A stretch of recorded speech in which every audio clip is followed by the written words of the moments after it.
Pois, Teresa e Elena, comenzamos coas experiencias e a primeira xa que non podía ser de outra forma, Teresa. Na Alameda Bella, que é o que lle queres ensinar a Elena? O que me encantaría que coñeceras é o casco antigo, as calles de aquí de Cangas, e, bueno, coñecer un poquinho máis o lugar onde eu crecín e onde eu, pois, vivín, pois, parte da miña infancia e adolescencia. Qué bonito, qué bien. Primeira experiencia un poquinho máis tranquiliña para ir toma de contacto, no? Si ves que xa está que ti xa biches o que che gustou, dille, Teresa, para. Vale. E si ti xa... Eu Bueno, teño eu falo contigo, non te preocupes. Veña. Vale. Doulle, Dalle. Pois veña, empeza o tempo. Marchade xa, xa, xa, xa. 15 minutos tenemos.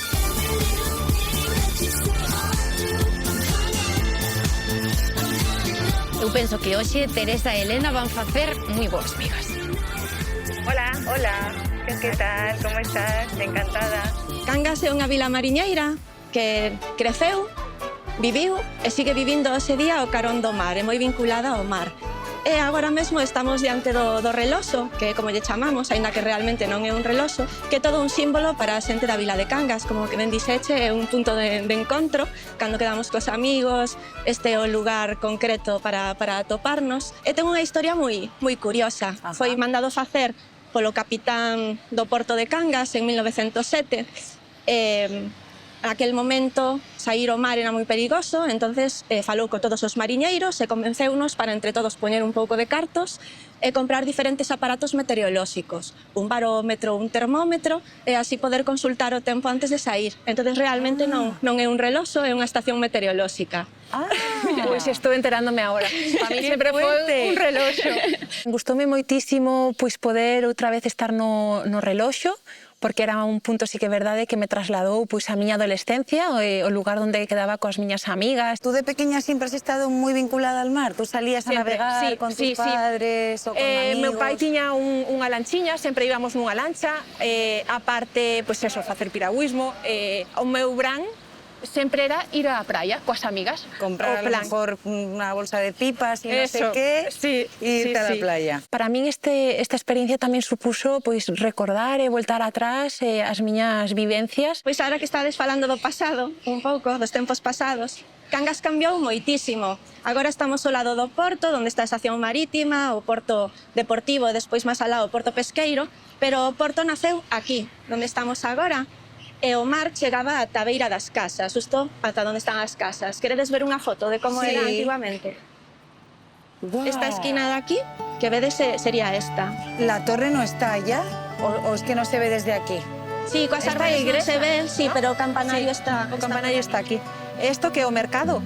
E o mercado non existía, Non existía. todavía, porque é unha foto de 1898. O mercado agora estaría aquí, lo que vemos aí, pero polos O recheos sea, que se foron todo facendo. esto era agua. Sí, Sí, foi o que se lle gañou o mar, non? sí, o que chamamos En el siglo aterrado. XIX, madre mía. O feito de ter unha guía turística e que che explicara un pouquiño máis esa historia que non conocía, pois con fechas e datos, tamén foi moi interesante, gustoume moito.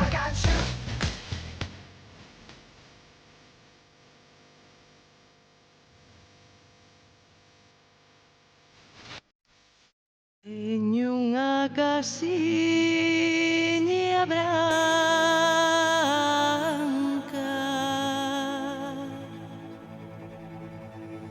na mariña entre os loureiros. Estas chámanselle casa de patín porque, para non perder espazo dentro das vivendas, que son realmente moi pequeniñas, sacaban as escaleiras cara á rúa. E gañaban tamén un espacio útil, porque aquí nas escaleiras podían aproveitar para extender as redes, reparalas, que secaran, ou incluso facer outras tarefas da vida cotiá. Lo que más me gustó es ver las casas antiguas, que todavía había algunas, ¿no?, que seguían estando, pues eso, como en el año 1900 y eso, o en el siglo XIX, y eso es una pasada. Me encanta como estos viajes al pasado. Sí, a vida como podía ser antes, non? A xente mariñeira e como Era unha vida máis dura, súa pero... vida. Sí. ¿Y cómo pensaría esta gente? ¿Y cómo hablaría? Y cómo... Claro, igual que nosotros, ¿no? Pero como que me pone como los pelos de punta ver estas cosas, porque siempre como que lo vemos en películas, en cines o en libros. Sí, pero algún día pasou. Claro. Te hace reflexionar que no hemos llegado aquí y ya esta generación hemos inventado todo en esta era, ¿no? Que somos tan tecnológicos, tan maestros en todo. En ningún momento me planteei quero ser deportista e vivir do deporte. Ya. No, foi un pouquiño rodado. Gustábamos deportes, no colexio pois facía a educación física, encantábame, Claro. facía atletismo, e despois un pouquiño piragüismo, pois porque unha amiga me dixo de ir andar en piragua, o que che decía antes, estar na praia era o obxectivo, ¿no? Claro.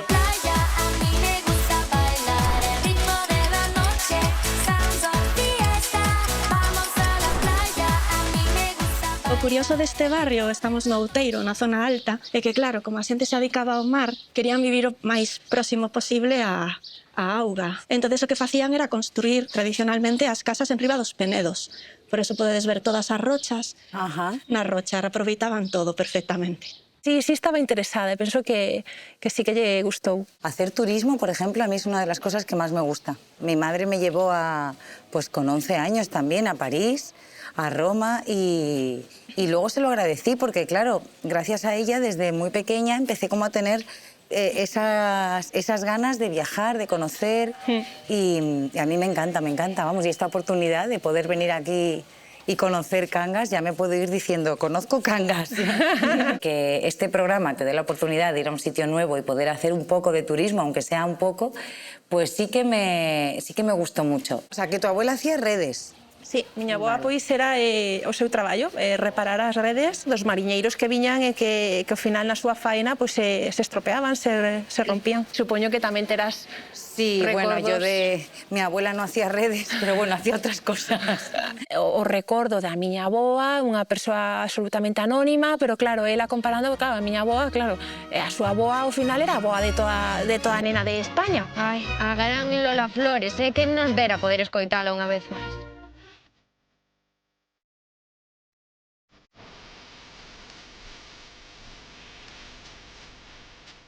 Bueno, de hecho yo me llamo Elena Dolores por mis dos abuelas. Mi abuela Lola dijo, uy, dice, esta niña es igual que tu madre, le dijo a mi padre.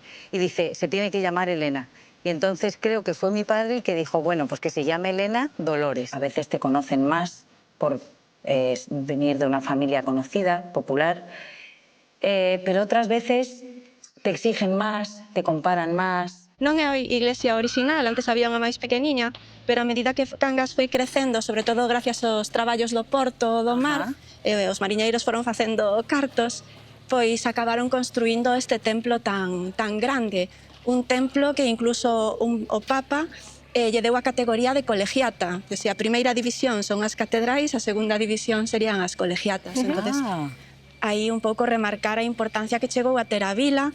Bueno, eu penso que boa para a experiencia vou chamar a Noelia. Dime, Teresa. Penso que deberíamos parar. Del FBI, ¿con quién hablas? Estoy falando con Noelia, necesito parar o tempo, porque si no, non me vai a dar para poder seguir coas estamos aquí experiencias. enrollando. O sea, que Noelia, parame a tempo xa. Pois oído, cociña, parámolo o tempo. Los caminos de Cangas, vamos.